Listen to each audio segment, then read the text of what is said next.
그래서 우리는 성경을 잘 배워야 합니다. 맞습니까? 네. 이게 그냥 모여서 뭐 해보자고 하는 그런 종교가 선동하는 이런 것들에 빠져 있어서 그러지, 이게 진리를 연구하지 않으니까 과연 하나님이라는 진리가 무엇인지, 뭘 원하시는지, 어떻게 하나님의 뜻을 이루어가는지에 관심이 없고 내가 하고 싶은 거에만 관심이 있는 인생들이다 보니까 지금 세상에 이런 문제가 생기고, 기독교가 기독교 아닌, 잘 보세요. 기독교의 옷을 입었는데 기독교가 아니면 그걸 적기독교라고 하는 거죠. 왜냐하면 정말 진짜를 망가뜨리는 건 진짜를 뒤집어 쓴 가짜잖아요. 적그리스도가 뭐예요? 그리스도라는 옷을 입었는데 알고 보니까 그리스도가 아닌 거예요. 이게 적그리스도라고 하는 거죠. 그래서 이 시대에는 정말 복음에 대한, 진리에 대한 철저한 연구와 그 의미를 회복하는 게 중요한 거죠. 자, 그런 의미에서 오늘 우리가 7교회 공부하는 이거 되게 중요한 일들이고, 에베소 교회를 통해서도 그런 주제를 우리가 좀 같이 한번 살펴보게 될 겁니다. 자, 에베소 교회 요한계시록 2장 1절부터 7절에 나와 있는 교회입니다. 7교회 중 첫 번째 교회에 쓴 편지인데 한번 같이 읽어보겠습니다. 시작. 에베소 교회의 사자에게 편지하라.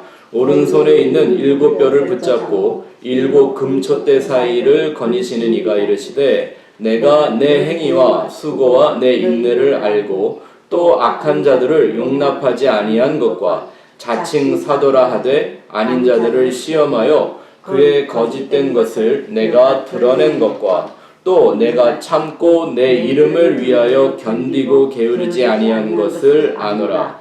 그러나 너를 책망할 것이 있나니 너의 처음 사랑을 버렸느니라. 그러므로 어디서 떨어졌는지를 생각하고 회개하여 처음 행위를 가지라. 만일 그리하지 아니하고 회개하지 아니하면 내가 네게 가서 내 촛대를 그 자리에서 옮기리라. 오직 내게 이것이 있으니 내가 니골라 당의 행위를 미워하는도다. 나도 이것을 미워하노라. 귀 있는 자는 성령이 교회들에게 하시는 말씀을 들을지어다. 이기는 그에게는 내가 하나님의 낙원에 있는 생명나무의 열매를 주어 먹게 하리라. 아멘. 우리가 지난주부터 이제 7교회 강해를 시작했는데요. 예수님이 7교회에 보내신 이 편지의 내용들은 여러분들에게 나눠졌던 노트에 표를 보셔서 아시다시피 사실 모든 시대의 교회나 어떤 그에 따른 영적 변질에 대한 경고의 메시지가 그 안에 잘 담겨져 있죠. 왜냐하면 인간이라는 존재 자체가 죄로 타락한 존재였기 때문에 그냥 가만히 내버려 두면 인간의 특기는 경로를 벗어나는 거예요. 궤도를 빗나가는 거예요. 삼천포로 빠지는 거죠. 이게 인간의 특기 아닙니까? 가만 놔두면 그렇게 돼요. 그래서 성경엔 좌로나 우로나 치우치지 말라라는 말씀이 나오고, 그리스도와 다시 살리심을 받았으면 오직 위의 것을 찾으라 라는 얘기만 나오는 겁니다.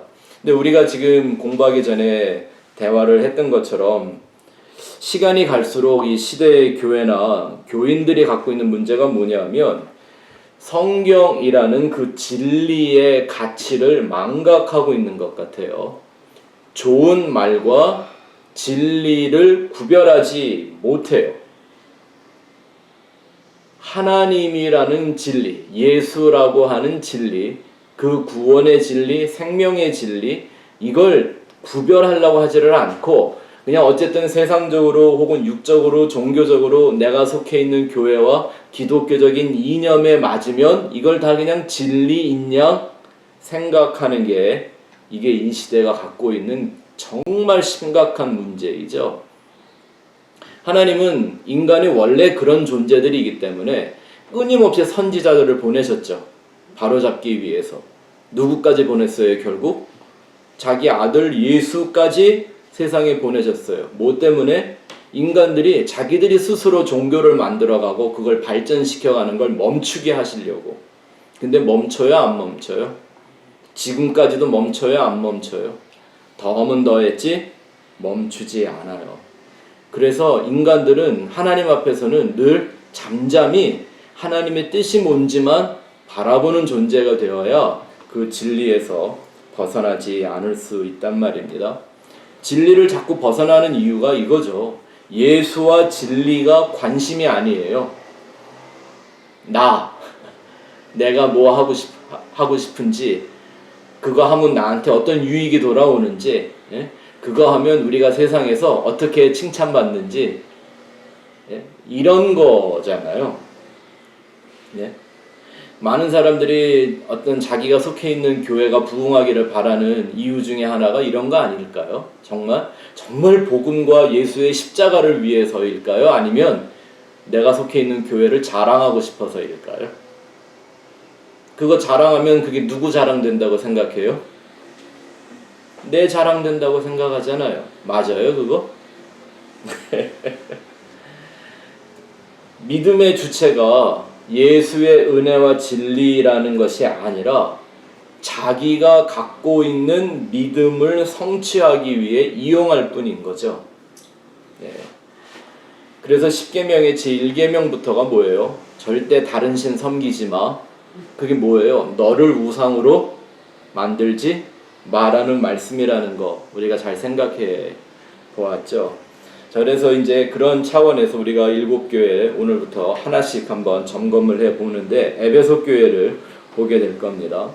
전에도 공부 한번 해보셔서 아시겠지만 이 교회들마다 두 가지가 나타나죠. 칭찬받는 부분이 있고 책망받는 부분이 있습니다.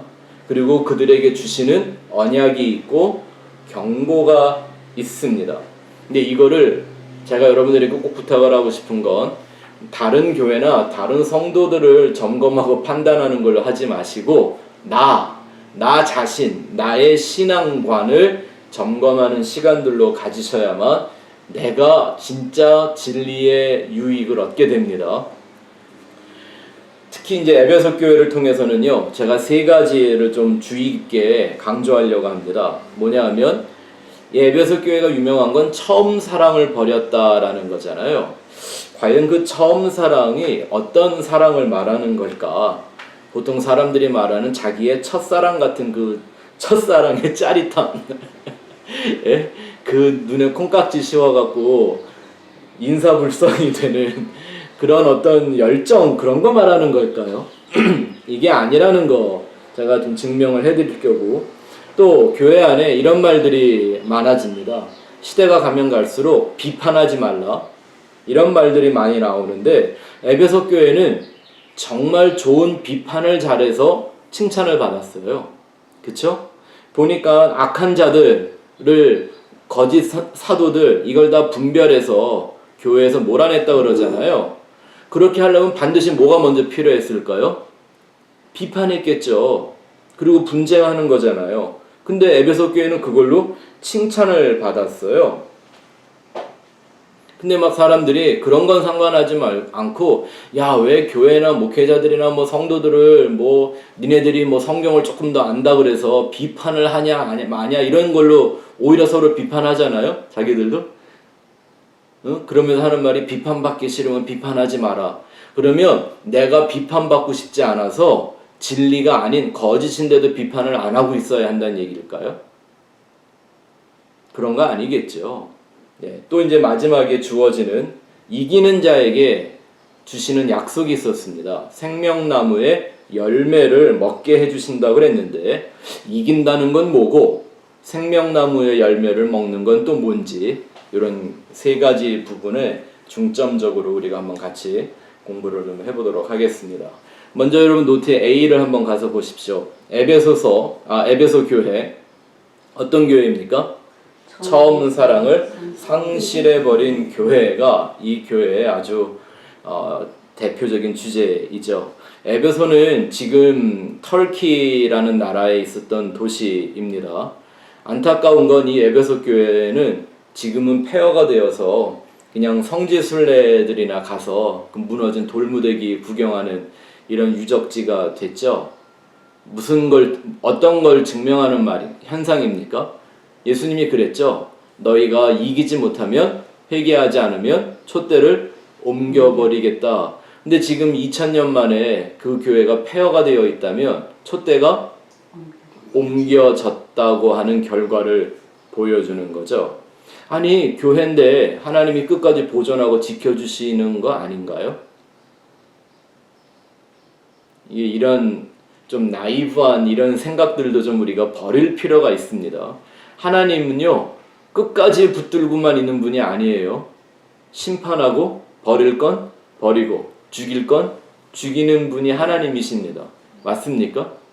교회가 교회 아니면 하나님이 그들을 그냥 티끌처럼 쓸어버리기도 하는 하나님이라는 걸 이 에베소 교회가 우리에게 잘 보여주고 있죠. 교회뿐이 아니죠. 교인도 마찬가지죠. 어차피 교회는 건물이 아니니까 사람이니까. 그렇죠. 한 교인이 그냥 하나님 믿겠다고 나서면 하나님은 그냥 죽을 때까지 그 영혼의 천국 갈 때까지 책임을 져야 되는 분입니까? 그럴까요? 그러면 예수 믿겠다고 어떤 하나님 믿겠다고 나섰던 바리새인들이나 이런 사람들도 끝까지 저주하지 말고 살살 달래서 잘 가르쳐서 변화되게 만들었었어야 맞는 거 아닌가요? 근데 하나님이 인간의 육을 입고 오셔갖고 그 사람들하고 맨날 싸웠잖아요. 저주하고 막. 그러니까 이게 우리가 생각하는 그런 종교적인 이상과는 좀 차이가 많이 있죠.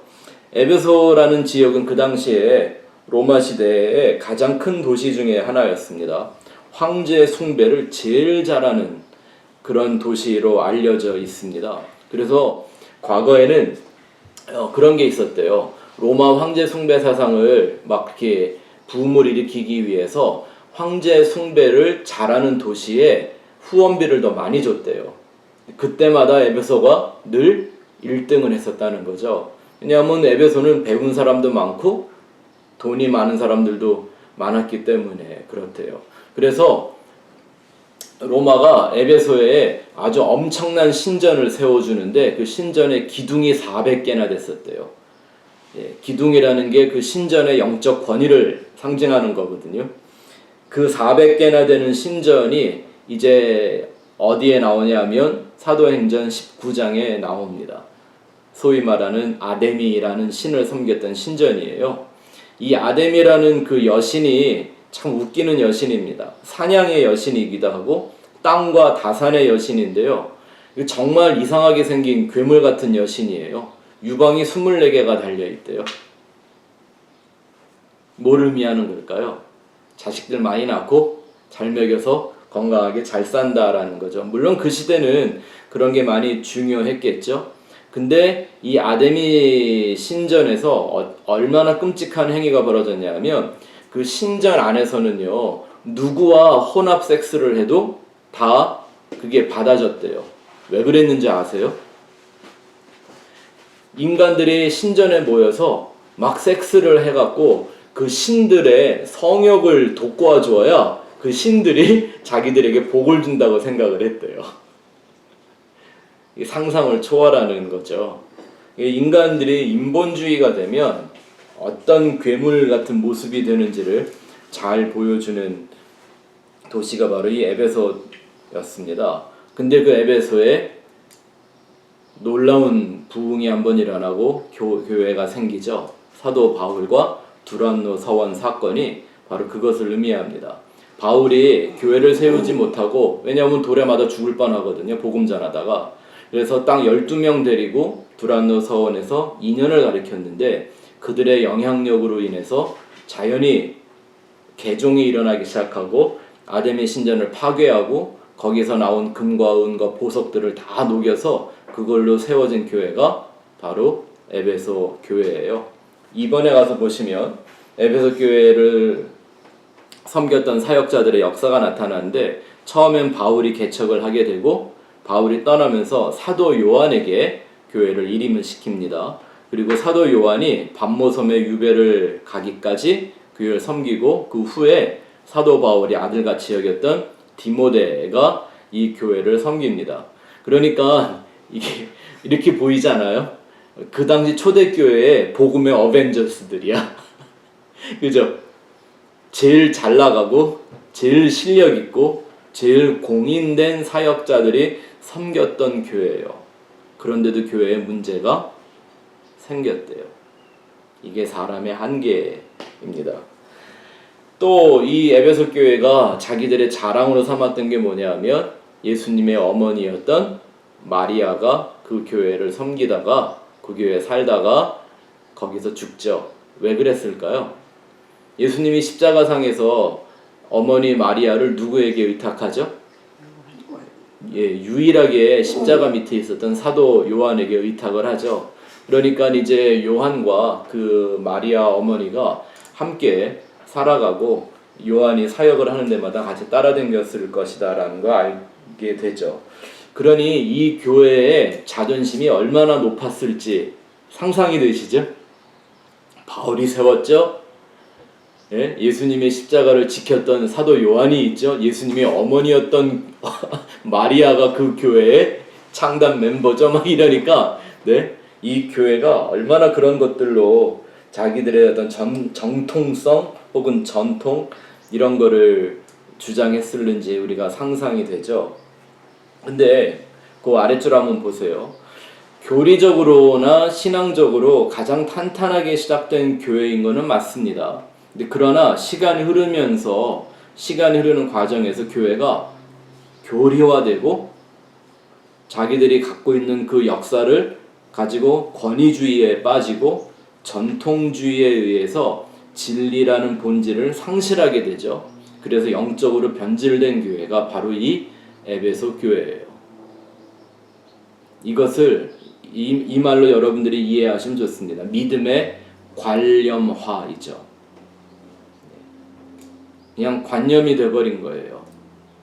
실제적인 살아있는 복음적인 믿음이 교리가 권위가 어떤 전통이 이런 게 강해지면서 그런 포장, 그런 옷을 입으면서 그냥 관념화 되는 거예요. 이게 굉장히 위험한 얘기입니다. 아무리 최고의 사도들에게 복음을 듣고 배웠어도 여전히 버림받을 수 있는 신앙으로 변질될 수 있다라는 걸 잘 보여주는 경고가 여기에 담겨져 있죠. 내가 이 땅에 사는 날 동안요, 정말 복음적인 목회자, 설교자를 만나서 복음의 진리를 잘 듣고 배우는 건 굉장히 중요한 일입니다. 근데 그 설교자가 구원자 아니잖아요. 앞만 듣고 배워도 그것을 내 것으로 삼아 그게 내 안에서 살아 움직이는 믿음이 되지 않으면 그저 설교자들이 성경 교사들이 가르쳐주는 내용들을 하나의 그냥 또 하나의 종교의 관념으로 가져버리면 이렇게 변질되어 마침내는 버림당한다 라는 것을 보여주는 게 바로 이 에베소 교회입니다. 왜 이런 일이 벌어졌냐 하면 끊임없는 진리의 추구를 상실한 거죠. 끊임없는 진리의 추구를 상실한 거예요. 또 한편으로 보면 아버지의 완전을 추구하지 않는 교회의 현실이 되고 나니까 그저 자기들이 지켜야 하는 게 교리고 권위고 전통만 돼버린 거예요. 지키는 건 예수와 십자가의 도를 지켰어야 하잖아요. 그런데 이런 것들이 너무 귀하게 여겨지다 보니까 자기들이 더 이상은 진리보다는 진리를 안다고 생각하면서 더 깊은 진리로 나아가는 것의 추구가 그들에게서 상실되어져 버렸고 아버지의 완전에 이르러야 할 교회가 성도들이 그저 자기들의 권위의식, 전통주의, 교리화에 그냥 묻혀버리게 되는 거죠. 이거 굉장히 위험한 겁니다. 오히려 어떤 사람들에게서 이런 일이 많이 생기냐면 우리는 성경을 잘 배웠다라고 생각하는 사람들 속에서 벌어질 수 있는 하나의 부작용인 거죠. 자, 이번에 가서 보시면 이제 본문에 나와 있는 예수님의 모습과 칭찬과 책망에 대한 얘기를 좀 한번 살펴보죠. 1절에 보니까 예수님이 어떻게 나와 있냐면 오른손에 7별을 붙잡고 7 금촛대 사이를 거니시는 이다 라고 나와 있어요. 이건 예수님이 교회의 유일한 주권자이시고 심판자이라는 걸 알게 해주는 장면이죠. 7별, 7 금촛대, 그러다 교회와 그 교회를 이루어가는 성도들에 대한 얘기라고 우리 지난주에 공부를 했습니다. 근데도 불구하고 예수님은 교회를 세우기도 하시고 허무시기도 하는 분이에요. 맞습니까?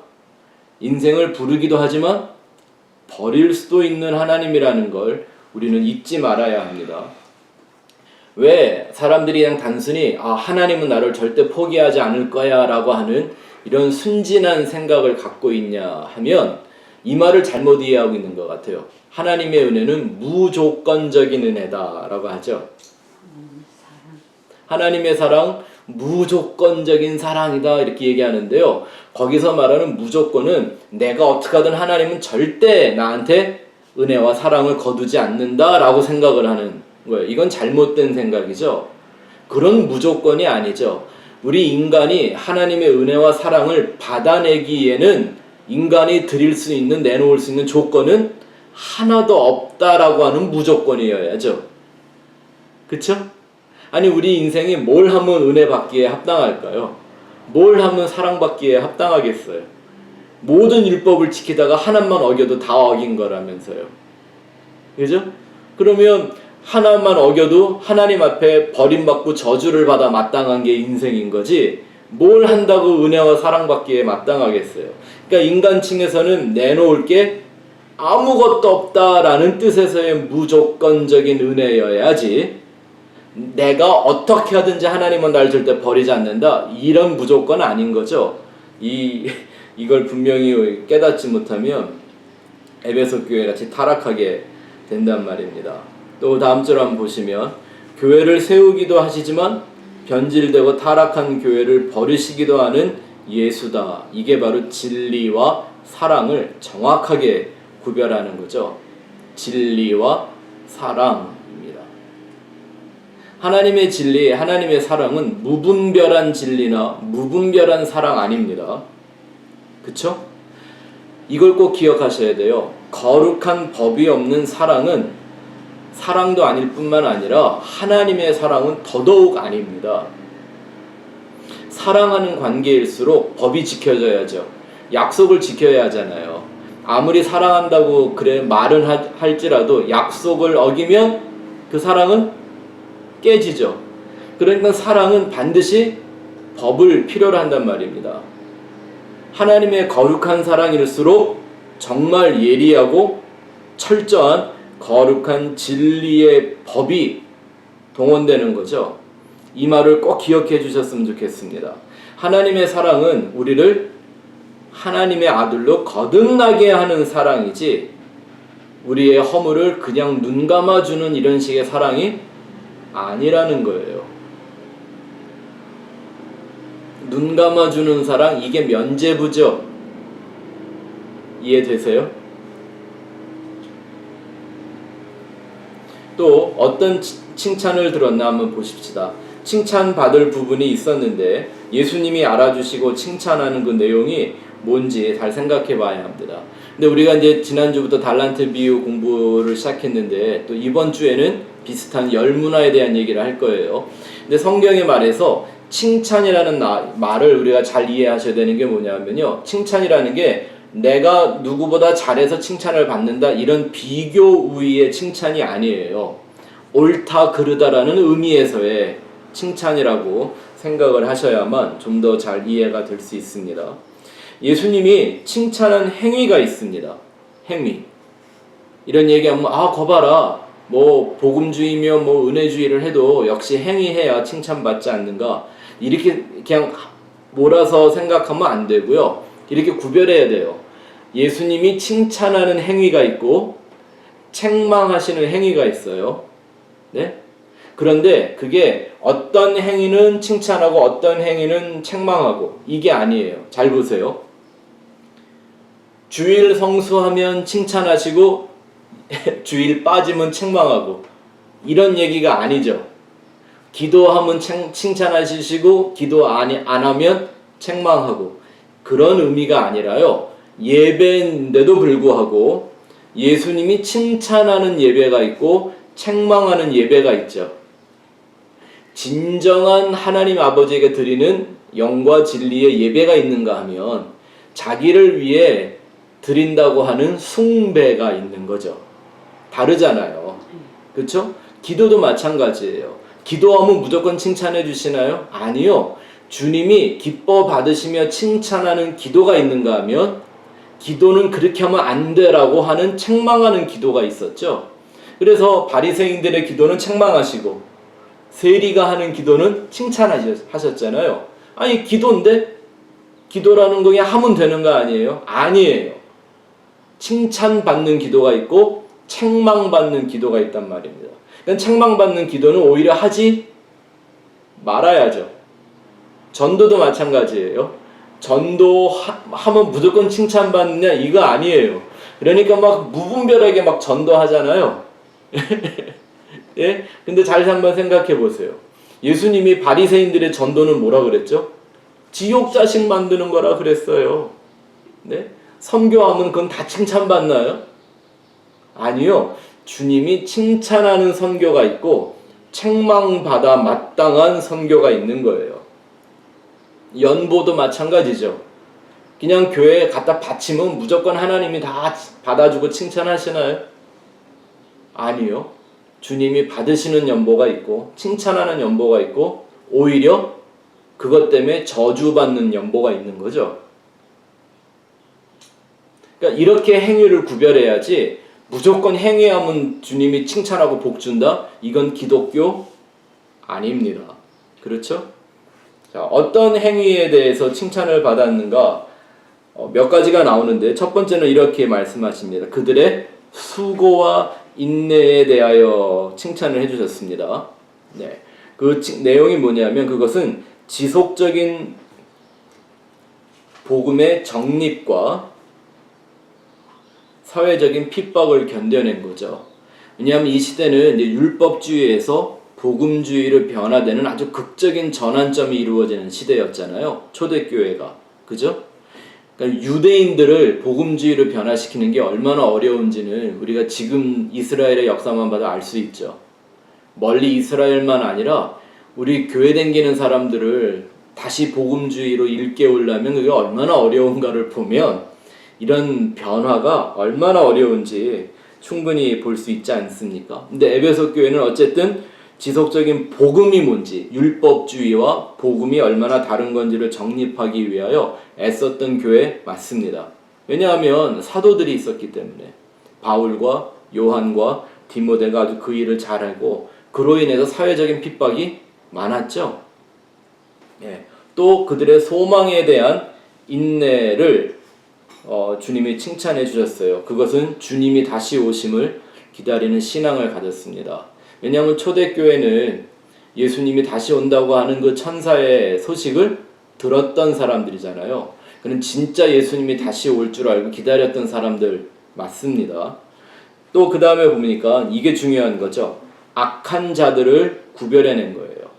마치 채로 걸러내듯이 악한 자들을 구별했다고 하는데 여기서 말하는 악한 자들이라는 건 세상적으로 나쁜 인간들을 말하는 게 아니라 유대교를 버리지 못해서 율법주의를 혼합하여 가르치려고 하는 자들을 말하는 거예요. 그러니까 율법주의와 은혜라는 복음을 이상하게 섞어가지고 가르치려고 하는 거예요.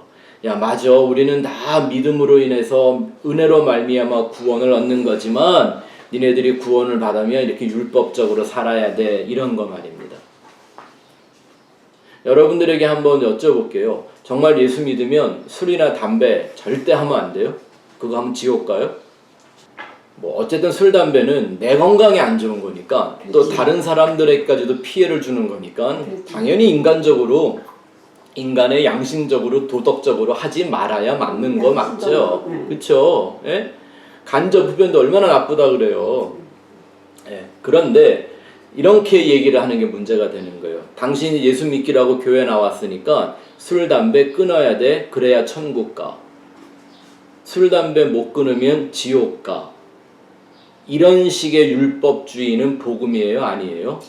아닌 거예요. 아니지. 네. 그래서 말씀을 드리는 거예요. 근데 이 유대주의자들이 그런 거 했단 말이에요. 우리는 제가 지금 쉽게 이해되라고 술과 담배를 얘기했지만 율법주의자들이 그 당시에 바리새인들이 지키던 2,000가지가 넘는 많은 율법들, 이걸 지켜야 한다고 주장했던 거예요. 네? 억지로. 그러면 봐요. 율법을 지키다 보면 여전히 뭘 또 잊어버리게 될까요? 은혜를 잃어버리게 되죠. 율법과 은혜는 상호 보완적으로 작동하는 하나님의 선물 맞아요. 하지만 율법과 은혜가 섞일 수는 있나요? 아닌 거죠. 물과 기름 같은 거죠. 율법과 은혜는 상호 보완적으로 같이 역사하는 거 맞아요. 은혜에 이르기 위해서는 반드시 율법을 철저하게 통과를 해야만 되는 건 맞아요. 하지만 율법과 은혜는 섞여서는 안 되는 것을, 하늘과 땅이 섞일 수 없는 것처럼 섞이지 말아야 하는데, 유대주의자들은 와서 뭐 하고 싶어 했던 거예요? 섞어버리려고 하는 거예요. 그러니까 그들은 잘 보세요. 하나님의 나라에 속한, 하늘에 속한 사람들을 이 땅에서 이루어내려고 하는 게 아니었고, 유대인을 확장시키고 싶어 했던 거죠. 이게 교인 만들기하고 똑같은 얘기예요. 이 세상을과 끊어져 하늘에 속한 하나님의 아들들을 만들어내리는 것이 복음의 역할인데, 그것이 우리에게 복음이 주어진 큰 사명인데, 그게 아니라 우리의 세력을 땅에서 넓히는 교인 만들기, 이게 지금 에베소 교회가 빠져 있는 문제였고, 예수님은 그것을 악한 자들이라고 가르치는 거예요. 그러니까 오늘날 교회가 막 이런 뭐 기복주의를, 뭐 은사주의 이런 거에 빠져서 율법주의화 되고져 있는 문제, 이거 예수님이 볼 때는 다 뭐 하는 짓이에요? 악한 짓이에요. 예. 또 이제 그 다음 페이지 한번 보시면, 자칭 사도들을 구별해내기 시작했대요. 왜냐하면 그 자칭 사도라는 게 뭐였냐면요, 이 당시에는 사도들의 권위가 하늘을 찌르는 때였죠. 그러니까 다들 사도라는 이름을 달기 위해서 되게 애썼단 말입니다. 오늘 똑같아요. 교회에서 교회 그냥 멀거니 댕기다 어느 날 목사 딱지 하나 붙이면 갑자기 대우가 달라지잖아요. 네, 이 사람들이 왜 이렇게 자칭 사도했을까요? 주님이 인정한 사도가 아닌데 말입니다. 이런 것 때문이겠죠. 복음이 목적이 아니라 종교적인 야심이, 욕망이 동기였던 사람들이었겠죠. 제가 한번 이런 말씀 드린 적이 있어요. 미국은 점점 신학생들이 줄어가서 신학교들의 문을 닫고 있는 중이에요. 혹시 뉴스를 들어보셔서 아시겠는지 모르겠지만, 미국을 대표하는 신학교 중에 하나였던 풀러 신학교가 결국 부채를 못 이겨서 그 건물 팔고 이사 가죠 지금. 네, 그나마도 지금 한국 유학생들 아니면 운영이 안 된다고 할 정도예요. 만약에 한국 유학생들이 없었으면 풀러도 문 닫았을 거예요. 근데 지금 한국에서 이상현상이 생기고 있단 말입니다. 신학교 학생들이 늘어나요. 그래서 이런 시대에도 왜 신학교를 가냐고 인터뷰를 했더니, 뭐 많은 인터뷰들 중에 이런 말이 있어서 제가 아주 경악을 금치 못했습니다. 뭐냐 하면, 요즘 신학교 나와서 뭐 유학도 좀 하고 스펙을 좀 쌓아갖고 대형교회에 부목사들이 되면, 부목사 정도만 되면 대기업 수준의 대우를 받습니다. 월급 300만 원, 뭐 초봉 600% 막 이렇게, 뭐 보너스 600% 막 이렇게 받는데요. 그리고 이건 자르지도 않잖아. 회사처럼 갑질도 심하지 않잖아요. 그냥 사람들이 목사님 그래 섬겨주잖아요. 네. 자기가 큰 실수만 안 하면 그냥 대형교회 부교역자로 머물면서 평생 대기업 직원의 수준의 삶을 살 수 있다는 거예요. 아, 난 이 얘기 듣고 깜짝 놀랐어요.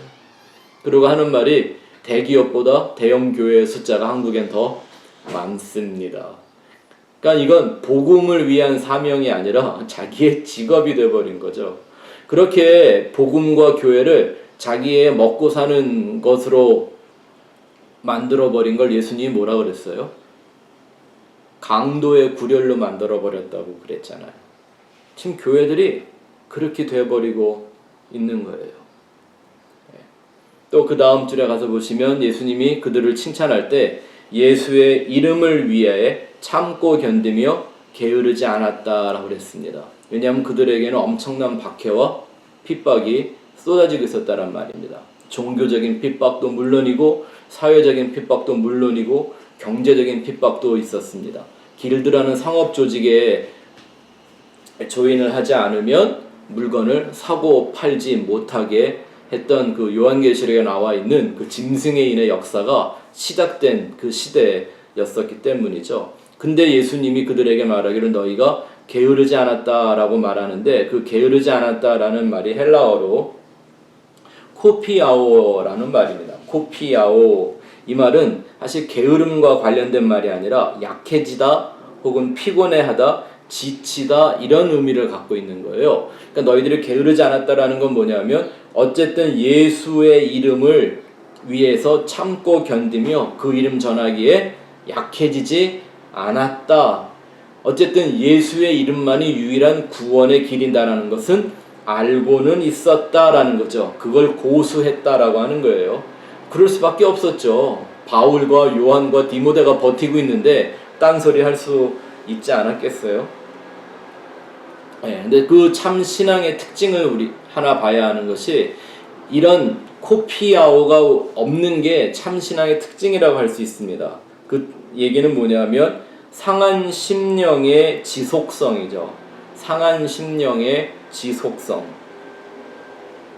하나님의 은혜는 우리에게 이렇게 한 번 주어지고 마는 게 아니라 쉼 없이 끊임없이 부어지고 있는 거죠. 맞습니까? 그리고 그 생명은 우리에게 진리로 오는 거잖아요. 어떤 이상한 에너지가 아니라. 그러니까 우리한테 끊임없이 부어지고 있는 그 하나님의 은혜와 진리에 대한 발견을 하려고 하는 마음이, 그걸 탐구하는 마음이 쉬지 않고 멈추지 않는 것이 참신앙의 특성인 거죠. 네? 그런데 이런 참신앙, 진리에 근거한 참신앙을 갖지 않으면요, 어느 시점엔가 반드시 이런 게 찾아옵니다. 자기 부인과 십자가를 지고 예수를 따르는 영성이 그냥 관념화돼 버립니다. 그러면 자기 부인, 자기 십자가, 예수를 따르는 거 이게 관념이 되고 나면요, 그 신앙에 살아 움직이는 게 아니라 그게 하나의 교리화돼서 거기에 그냥 멈춰져 버리고 그게 또 하나의 비진리와 같은 올무가 돼서 나를 얽어매는 함정이 돼버리고 맙니다. 그리고 자연히 내가 알았다, 배웠다, 한때 깨달았다고 하는 자기 부인, 자기 십자가 이런 게요, 예수를 따른다고 하는 자기 신념이 교만으로 변질되기 시작합니다. 예외가 없습니다. 누구든지. 저도 한번 그 길을 겪어봤기 때문에 제가 고백하는 마음으로 여러분들에게 드릴 수 있는 말입니다. 저만 아니라 여러분들도 예외가 아닙니다. 이건 인간의 죄성의 특징이기 때문에 그렇습니다. 그리스도 안에서의 그 완전한 연합을 바라는 게 아니라 내가 듣고 배우고 있는 지식으로 자기를 무장하고 그런 경험들을 마치 자기를 보호하는 갑옷처럼 만드는 거예요. 이게 에베소 교회가 빠졌던 영지주의로 빠지게 되는 지름길이라는 겁니다. 근데 이게 어려운 것, 극복하기가 힘든 것 중에 하나가 뭐냐 하면 믿음이나 신앙이 어리고 약할 때 일어나는 일이 아니라 내가 나름 영적으로 성숙했다고 하는 자리에서 일어나는 함정이기 때문에 그렇습니다. 인간의 교묘한 죄성은요, 마귀의 유혹과 미혹은 끊이지 않고 나타나고 있기 때문인 거죠. 자, 이제 C에 가서 에베소 교회에게 주셨던 그 책망의 내용들을 한번 살펴보죠. 4절에 나오는데 이렇게 말씀하셨습니다. 처음 사랑을 버렸다. 그래서 이걸 옛날 성경은 첫사랑이라고 번역을 해가지고 사람들이 마치 내가 예수 처음 만났을 때 가졌던 그런 첫사랑 이런 걸로 해석을 하게 되는데 그건 성경을 완전히 거꾸로 해석하는 겁니다. 자, 처음이라는 그 단어가 헬라어로 프로토스라는 말이에요. 프로토스. 이 말은 처음 혹은 뭐뭐 하기 전에 이란 뜻도 있고요. 그 안에는 어떤 의미가 있냐면 근본적인 beginning이라는 말 있죠. beginning, 시작 이런 뜻도 담겨 있고요. 가장 중요하다라는 뜻도 담겨 있는 단어입니다. 프로토스가. 그래서 왜 영어로 말할 때 이런 표현을 씁니다. The first and the foremost. 가장 첫 번째 되고 우선되고 중요한 것. 이런 뜻을 담고 있는 단어가 프로토스예요. 그리고 사랑이라는 단어는 아가페입니다. 그러니까 이 프로토스라는 단어와 아가페라는 단어를 조합을 시켜서 다시 이해를 좀 해봐야 되겠죠. 우리 인간이 경험한 진짜 아가페 사랑, 그 근본적인 사랑, 내가 하나님을 알기 전에, 내가 하나님을 사랑하기도 전에 나한테 부어주신 가장 중요한 사랑은 나한테서 시작된 사랑이에요? 아니면 하나님에게서부터 시작된 사랑이에요? 그러니까 이 처음 사랑의 근거는 내가 뭐 하나님이 좋아요 라고 막 했던 그런 첫사랑 이런 거, 그런 풋내기적인 사랑을 말하는 게 아니라 누구의 사랑? 하나님의 아가페 사랑인 거죠. 한번 여쭤볼게요. 뭐 저도 그렇지만 여러분들도 예수님 처음 만났을 때, 예? 그게 언제였는지는 모르겠지만 이런 첫사랑의 느낌 있어 보셨죠? 근데 그거 아가페 사랑이었어요? 아니 뭘 알아서 아가페 사랑을 했겠어요? 네? 하나님이 누군지도 잘 모르고 성경이 무슨 뜻인지도 잘 모르고 구원이 뭔지도 잘 모른 채 그냥 예수를 만났다라는 것만 갖고 그냥 좋아가지고 이리 뛰고 저리 뛰고 마치 구름을 밟고 사는 것과 같이 황홀경에 빠져있던 그때, 복음이 뭔지도 잘 몰랐고 십자가가 뭔지도 잘 몰랐고 뭐 진리건 뭐냐, 그냥 내가 새 사람 됐다라는 그런, 나도 천국 갈 수 있다라는 이런 신인식이 들어온 것으로 그냥 감정이 흥분 상태에 빠져 있었던 거, 그거 아가페 사랑 맞아요? 아니잖아요. 예? 사실 여러분들의 신앙의 경력을 돌아볼 때 물론 기분상 그때가 가장 뜨거웠을는지는 모르지만 진리와 은혜에 관한 한 그때가 가장 미숙한 때 아니었어요? 근데 그거에 아가페 사랑 맞나요? 하나님이 우리에게 나타내시는 가장 중요하고 근본적이고 내가 하나님을 알기 전에도 부어주셨던 가장 중요한 아가페 사랑 아니었잖아요. 그러니까 여기서 처음 사랑을 버렸다라고 하는 건 니네가 나 처음 만났을 때 그렇게 흥분하고 좋아했던 기분 버렸다 이 얘기가 아니죠. 뭐예요? 하나님이 너희에게 베풀었던 그 사랑의 의미, 그 아가페의 진정한 의미를 상실했다라는 뜻인 거죠. 그러니까 사실 내가 가졌다고 했던 그 첫사랑이라는 인간의 욕망이 만들어냈던, 혹은 그 개종하는 것에 대한 희열, 신인식에 대한 흥분, 이런 걸 가졌던 것을 회복하자라고 말하는 게 오히려 하나님이 우리에게 베푸신 그 처음 사랑으로 돌아가야 된다는 거에 반대말인 거죠.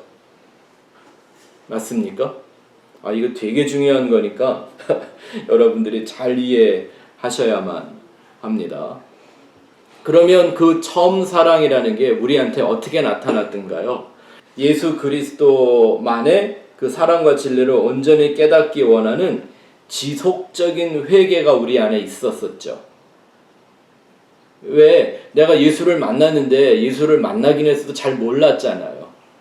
그래서 그때는 여러분들이 막 성경 열심히 읽어봤죠. 누가 시키지도 않았는데. 왜? 알고 싶어서. 그리고 성경이 말하고 그러면 무슨 뜻인지도 모르고 그냥 아멘 하면서 무조건 순종하고 싶은 회개, 내가 원래 있어야 했던 그 자리로, 구원받는 자리로, 은혜 받는 자리로 돌아가고 싶은 지속적인 회개의 마음이 있었죠. 그게 하나님의 완전한 아가페 사랑이 우리에게 부어질 때 내 안에서 자연히 이루어지는 끌림인 거죠. 맞습니까? 왜냐하면 아버지가 나를 인도하고 계시니까 내가 지금 막 끌려가고 있는 거예요. 그게 내 안에서 멈추지 않았죠. 그게 바로 처음 사랑에 반응했던 처음 행위 아닙니까? 그죠? 근데 그 처음 행위를 잃어버리게 되는 게 언제부터냐면 내가 좀 알 만큼 알았어. 배울 만큼 배웠고요. 성경 66권이 이렇게 쓱 눈에 들어와. 예? 그리고 내가 알고 있는 기독교의 세계에 대해서 다른 사람들이 좀 부러워도 해주고 존경해주기도 하고 격려도 해줘. 예? 내가 이런 복음만 전하는 공동체에 들어와서 나도 어느 정도 이제 자리를 잡았어. 이러면서 어느 순간부터 내 안에서 공부는 지속이 되는데 회개가 멈추어 버리는 거예요. 뭐 쉽게 말하면 이런 거죠. 우리가 그냥 교회에서 말하는 어떤 표현으로 하자면 머리는 커지고 귀는 커지는데 내면의 변화가 안 일어나는 거예요. 무엇으로? 은혜와 진리로 그 차원으로 넘어가는 진정한 내면의 변화예요.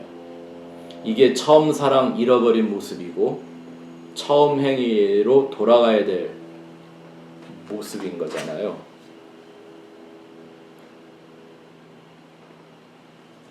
그래서 우리가 하나님 처음 만났을 때 다 누구나 이런 고백을 한 번쯤 해봤을 거예요.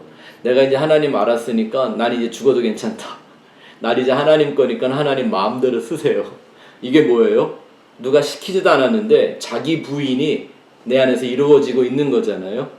죽을 수밖에 없던 이 죄인, 티끌보다 못한 이 가치 없는 죄인을 위해서 예수가 피를 흘려주시다니 이건 말도 안 되는 사랑이에요. 이건 뭐 하는 거예요? 나를 부인하고 내 십자가를 지고 예수만 따르겠다고 하는 그런 고백이었잖아요. 그런데 그게 어느 순간부터 사라져요. 그리고 자꾸 지식으로 나를 살찌우려고만 해요. 지식을 갖는 건 중요하지만 그 지식이 그냥 내 껍데기가 돼버리고 말면 그게 바로 교리화되고 관념화돼서 버림받는 에베소 교회의 모습으로 돌아가 버리는 거예요. 그래서 말씀드리는 거예요. 이런 문제는 영적으로 미성숙한 초신자들에게서 일어나는 일이 아니라 꽤 내가 나름대로 신앙생활 잘하고 있다고 자부하는 사람들에게 생길 수 있는 굉장히 위험한 영적 함정이라는 거예요. 오늘날 교회들이 어떻게 하고 있습니까?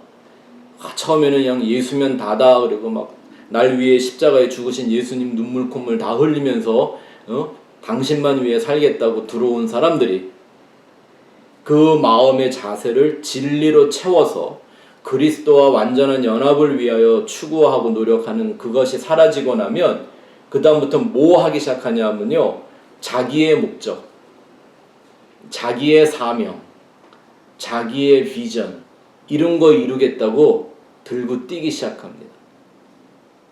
이런 거예요. 예수님, 내가 당신을 위해 좋은 목적과 비전을 세웠으니 당신이 도와줘. 책임져. 이거 예수님을 위한 거 맞아요, 진짜? 그거 예수 위한 거예요? 나 위한 거예요? 아골골짝 빈들에도 복음 들고 가오리다 하고 막 노래해놓고 가라면 절대 안 가. 자기의 자존심 하나 굽히지를 않는데, 자기의 지갑 정도 열지를 않는데 무슨 아골골짝 빈들에 가겠어요.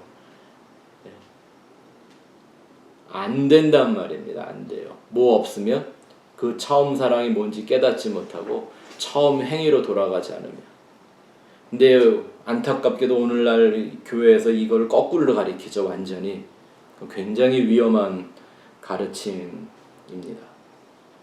2번 가서 보시면, 그래서 점점 그 영적인 갈망함, 진리에 대한 추구, 그 상한 심령, 회개가 멈춰지고 나면 시간이 흐를수록 자연히 인간은 형식과 전통적으로 빠져들어가게 되는 교회와 교인들이 그냥 되고 맙니다. 이거를 뭐 하는 말로 타성과 세속화라고 하는 거죠. 매너리즘에 빠지게 되는 겁니다. 종교적인 타성과 세속화 됩니다. 그래서 이게 참 중요한데 뭐냐면, 복음이 무엇인가라고 말하는 교리는 굉장히 중요합니다. 하지만 복음을 교리화하면 안 됩니다. 우리는 교리로 구원받는 게 아닙니다. 복음이 가지고 있는 생명력으로 구원에 이르는 거죠. 아멘. 지식은 중요하지만 지식화되면 안 됩니다. 우리가 아는 불완전한 부분적인 지식으로 무슨 구원에 이르겠습니까? 우리가 알면 다 알겠습니까? 그렇죠? 그래서 하나님을 아는 지식에서 우리는 쉼없이 자라가야 하는 거지, 어느 정도 내 지식이 완성됐다라고 안주하면 그때부터 아주 마귀가 갖고 놀기 참 쉬운 그런 존재가 되고 마는 거죠. 그래서 그 다음 줄 한번 보시기 바랍니다. 제가 생각해준 좀 중요한 말이라고 생각이 되는데, 죽은 교리보다 살아있는 겸손이 더 귀하다라는 말이에요. 마치 상한 심령을 갖고 언제나 하나님 앞에 눈물 흘리며 기도했던 세리처럼요. 행위적으로는 의로운 게 하나도 없는 것 같았던 바리새인에게 비하면 종교적으로는 너무나 하찮았던 존재였던 이 세리, 하나님은 그의 눈물과 애통함과 그의 겸손을 기뻐하셨습니다. 성전 문턱도 못 넘어가잖아요. 자기가 자기를 아는 겸손인 거죠. 우리 안에서 이 겸손이 멈추는 순간 그냥 교만으로 빠지고 맙니다. 그게 바리새인 되는 거예요. 그냥 3번 보시기 바랍니다. 이런 일들이 교회 안에서 멈추지 않고 일어나는 까닭은 누구에게나 저나 여러분도 예외 없이 찾아오는 까닭은 마귀의 작전이기 때문입니다. 마귀의 작전이 뭡니까? 어쨌든 그의 관심과 생각을 예수에게서 떠나게 만드는 겁니다.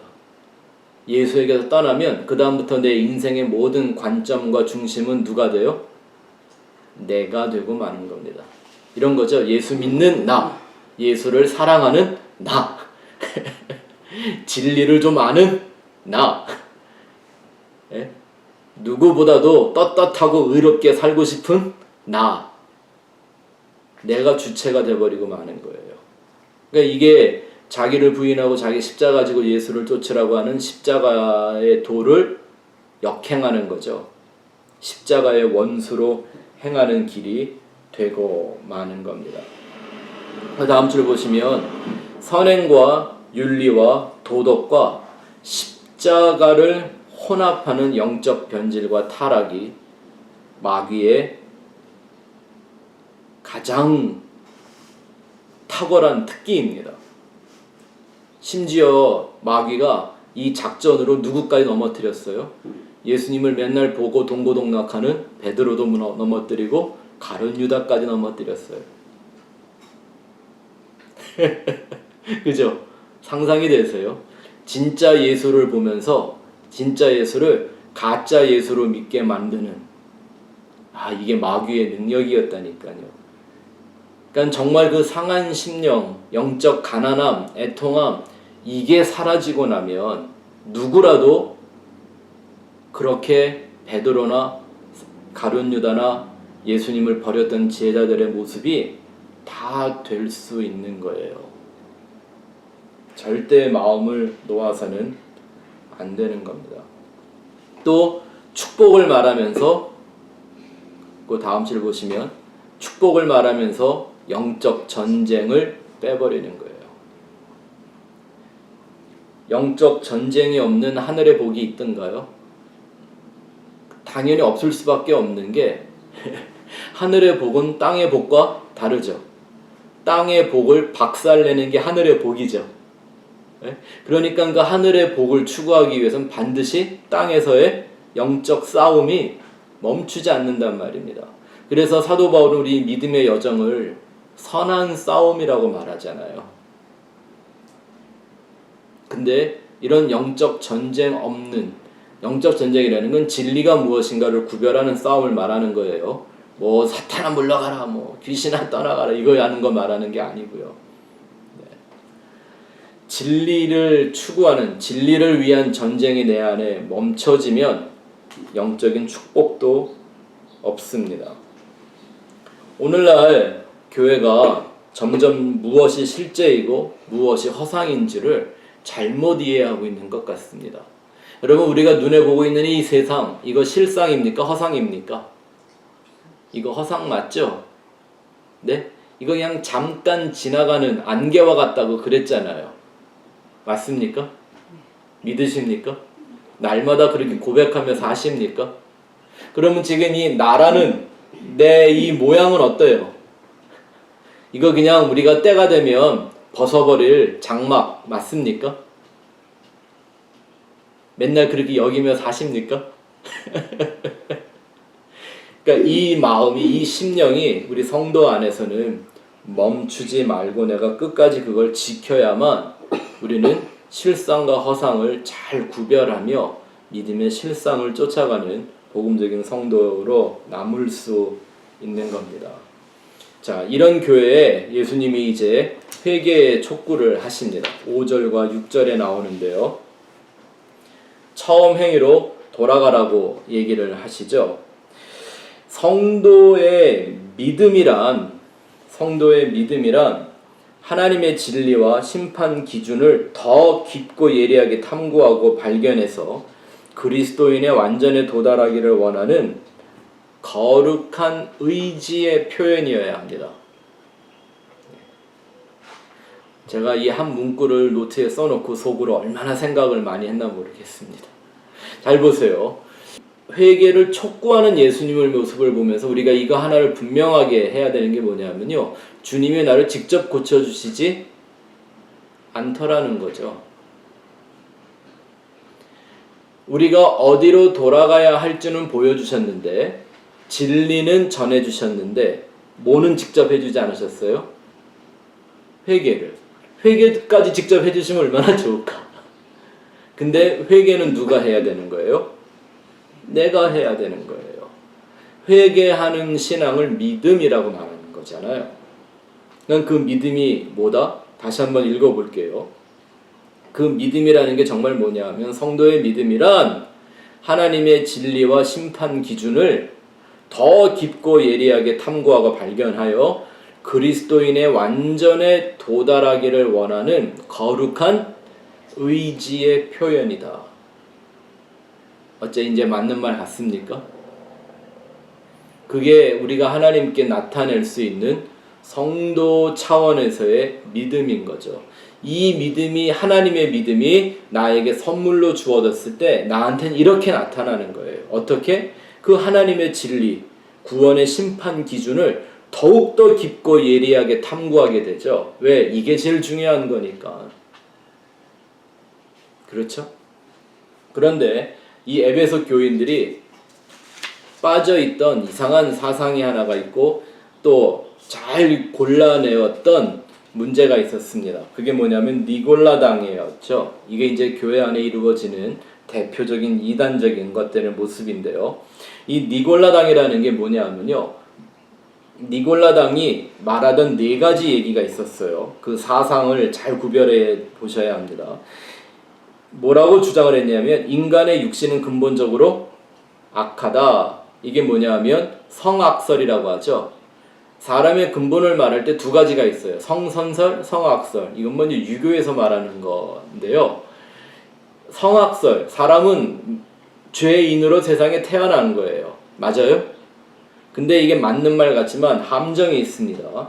인간은 근본적으로 악하다라고 말해놓고 이렇게 말하는 거예요. 두 번째, 그렇기 때문에 인간의 영혼은 육신의 행위와는 아무런 상관없이 믿음으로만 구원받게 된다. 뭐예요? 이걸 영지주의라고 하는 거예요. 여러분, 내가 내면의 변화가 있으면 그 변화가 육신의 변화로 나타나요? 안 나타나요?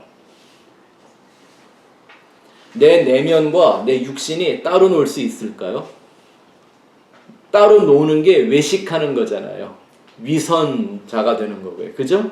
네, 이런 영지주의의 함정에 이제 슬슬 빠져들어가는 거예요. 또 세 번째는 니골라당이 뭐라고 얘기를 했냐면, 그렇기 때문에 인간의 육체는 구원에 중요하지가 않다. 그리스도인들은 율법에서 해방되었기 때문에 육체가 짓는 죄는 정죄의 대상에서 제외된다. 이걸 대표적으로 가리켰던 이단이 누구예요?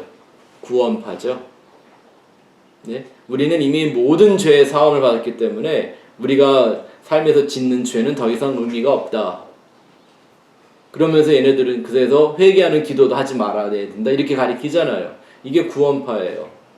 근데 에베소 교회는 이런 것들을 잘 구별해요. 골라냈다라는 거예요. 또 네 번째는 뭐라고 얘기하냐면 인간은 자신이 원하는 대로 살 수 있는 자유가 주어져 있다. 그러니까 잘 보세요. 마치 하나님에 대한 그 복음적 신앙을 그 죄의 문제가 뭔지 얘기를 잘 하는 것처럼 해놓고 결국은 뭘로 돌아갔어요? 인본주의로 돌아갔죠. 그게 오늘날 우리가 현대에서 보고 있는 자유주의나 긍정주의 신학의 근간이 되고 있는 거예요. 다 니골라당이라니까요. 그 어떻게 보면 오늘날 기독교가 니골라당화되고 있는 것 같아 보이지 않으세요? 성경이 말하는 자유의지는 이런 자유의지를 말하는 게 아닌 거죠. 예? 나 같은 자가 감히 하나님의 것을 선택할 수 있는 의지를 주신 게 자유의지인 거지. 예? 내 맘대로 이제 나는 구원받았으니까 내 뜻대로 행할 수 있다? 이건 자유의지 아닌 거죠. 그건 마귀가 가르쳐주는 자유의지인 거잖아요. 그러면서 예수님이 나도 이런 니골라당을 미워한다고 했습니다. 또 이번에 가서 보시면 너희가 그 처음 사랑을 어디서 떨어뜨렸는지 생각하고 회개해라. 그리고 그 처음 행위로 돌아가라고 말씀하십니다. 제가 또 거기 한 문단을 하나 써놨는데요.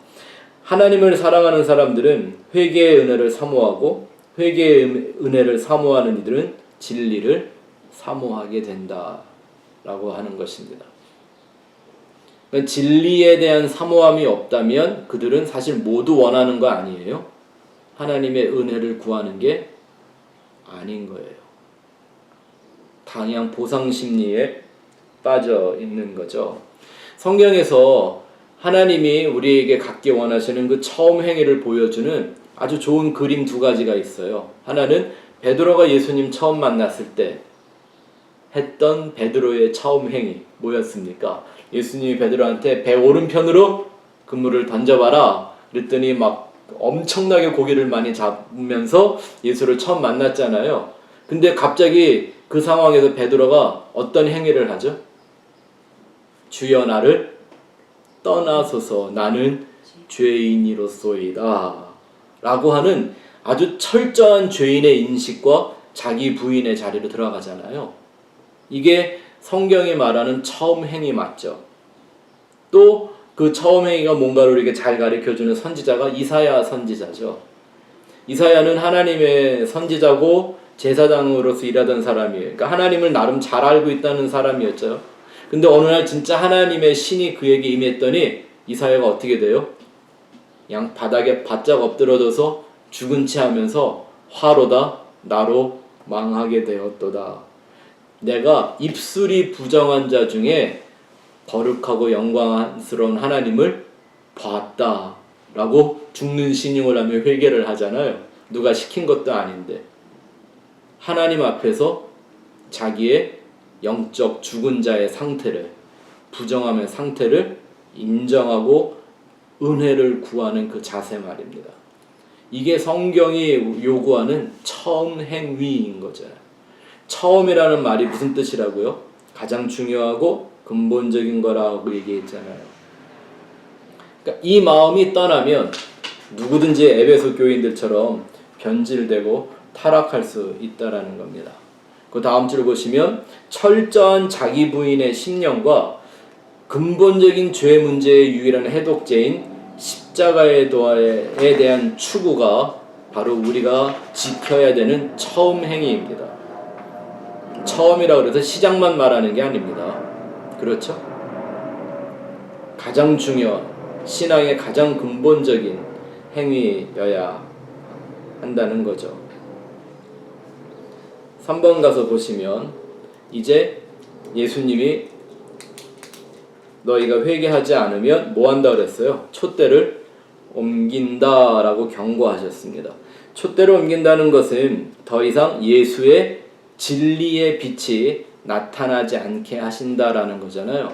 저는 이런 교회를 식물교회라고 부르고 싶습니다. 진리의 빛이 나타나지 않게 하는 거예요.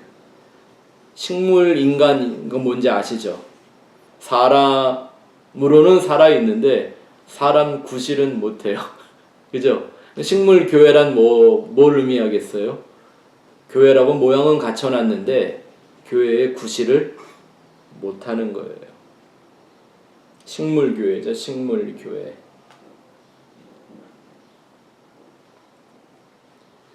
마치 피가 없으면 우리 근육과 뼈는 그때부터 바로 썩어 들어간다고 그러죠. 그와 마찬가지로 그 다음 줄 보시면 예수라는 양식으로 사는 게 아니라 왜죠? 성경은 예수님만이 우리의 떡이고 우리의 생수라고 하시잖아요. 우리가 먹어야 되는 양식이지 않습니까? 근데 그 예수라는 양식으로 사는 게 아니라 그저 종교를 먹고 기생하는 교회나 교인들이 되고 맙니다. 기생한다라는 말 뭔지 아시죠? 우리 몸에 있는 기생충과 같이. 그러니 오늘날에 보면 교회나 기독교라는 것에 기생하는 게 너무나 많은 거예요. 그죠? 이게 다 망쳐놓는 겁니다. 우리 몸에 기생충이 많으면 우리 몸이 병나듯이 예수의 몸이 병이 나는 게 이런 기생하는 존재들 때문인 거죠. 성경은 그렇게 복음에 기생하고 있는 존재들을 뭐라고 불러요? 거머리라고도 불러요. 다고다고 하는 거머리. 만족할 줄 모르는 거머리들. 또 뭐라고 부르셨냐면 창녀의 낯을 가졌다. 뻔뻔하게. 그들을 가라지라고도 불렀고 그들이 염소인 거고요. 양의 탈은 썼지만 그들이 못된 고기예요. 교회라는 그물에 갇히긴 했는데 실상은 못된 고기들이더라는 거예요. 미련한 자들이고요. 미련한 처녀들 말하는 거죠. 자, 마지막으로 시간이 급해서 막 떠듬떠듬 해오고 있는데요. 자, 마지막 2번 보죠. 이기는 그에게 라고 하면서 7절에 약속을 주십니다. 이기는 자에게는 뭘 주신다? 생명나무의 열매를 먹게 해주신다라고 그랬습니다. 이 열매가 도대체 그럼 어떤 열매를 말하는 걸까요? 생명나무의 열매. 이 생명나무는 어디에 있던 거죠? 에덴 동산에 있던 그 나무잖아요. 맞습니까? 그게 하나님이 원래 인생에게 주기를 원했던 생명나무라는 거예요. 그죠? 원래의 열매라는 거예요. 그래서 인간은 선악과를 먹으면 안 되고 생명나무 열매를 먹었어야 되는데 이 열매가 의미하는 건 크게 두 가지라고 볼 수가 있죠. 하나는 말 그대로 생명과의 영원한 생명과의 연합이고 그건 곧 그리스도와의 연합을 통해 이루어지는 거라고 가르쳐주는 거죠. 그러니 이 생명나무는 결국 누구예요? 예수 그리스도를 말하는 거예요. 그리고 우리가 바로 그 나무에 접붙임을 당하는 거죠. 그래서 생명이라고 하는 그리스도의 생명이라고 하는 열매를 우리가 맺게 되는 거죠. 그렇다면 그 열매를 맺기 위해서 이기는 자라는 게 어떤 과정을 통해서 나타나겠나요? 이긴다는 건 뭔가 싸운다는 얘긴데, 그죠? 뭔가를 획득한다는 얘긴데 그것은 그 진리의 추구는 영적 싸움으로만 얻어진다라는 걸 우리에게 잘 가르쳐주고 있는 부분이죠.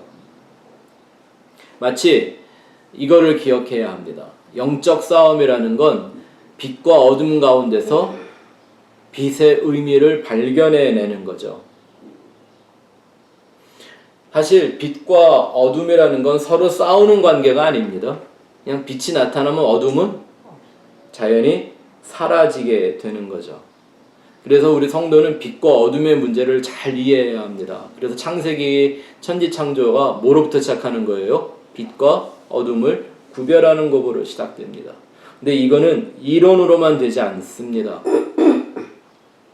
깊은 묵상을 통해서 그 의미가 뭔지를 복음적으로 깨달아가는 과정, 그것도 그리스도와의 연합이라는 목적으로 깨달아야만 우리 안에서 이루어지는 거죠.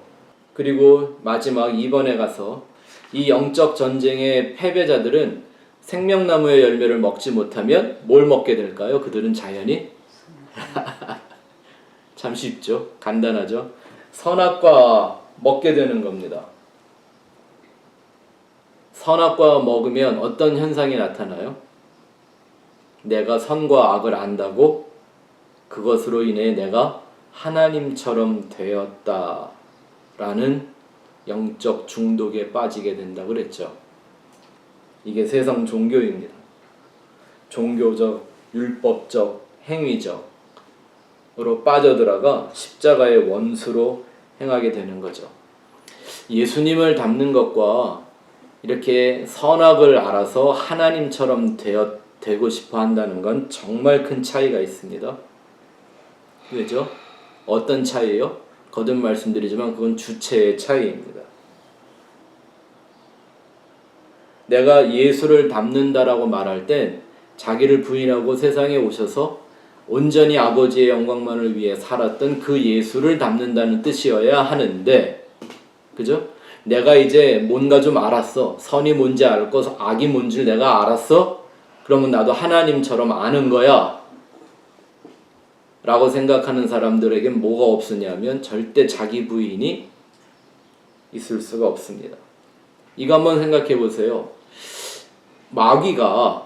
사탄 마귀가 우리보다 성경 더 잘 알겠죠? 구원 얻는 방식도 더 잘 알겠죠? 그리고 자기가 영원한 지옥불 무저경에 빠져 고통당할 존재라는 것도 성경에 써 있으니까 누구보다 더 잘 알겠죠? 근데 왜 회개 못할까요? 왜 마귀는 회개를 할 수 없는 존재인가요? 저희가 하나님과 같은 존재이기를 원합니다. 예, 그걸 우리가 하는 말로 얘기하면 마귀는 절대 자기를 부인하거나 포기하지 않는 존재라는 거예요. 그렇죠. 예수님이 어느 정도까지 인간을 마귀에 비유했냐 면 예수님이 십자가 지는 것을 제자의 마음으로 마음 아파하고 그거를 막으려고 했던 기특한 행위까지도 뭐라 그러셨어요? 사탄이라고요. 왜? 베드로는 사실 예수님을 위해 길을 막은 게 아니라 누구를 위해? 자기의 영달과 이 세상에서 한몫 잡아보고 싶은 마음으로 예수님을 붙잡았기 때문인 거죠. 뭐가 없어서? 자기 부인이 없어서. 자, 이상 에베소 교회에 대한 레슨이었습니다. 여러분 잘 기억하셔서 여러분의 영적 여행 과정 중에도 이 에베소 교인들과 같은 변질과 타락에 빠지지 않게 되시기를 주의 이름으로 축원합니다.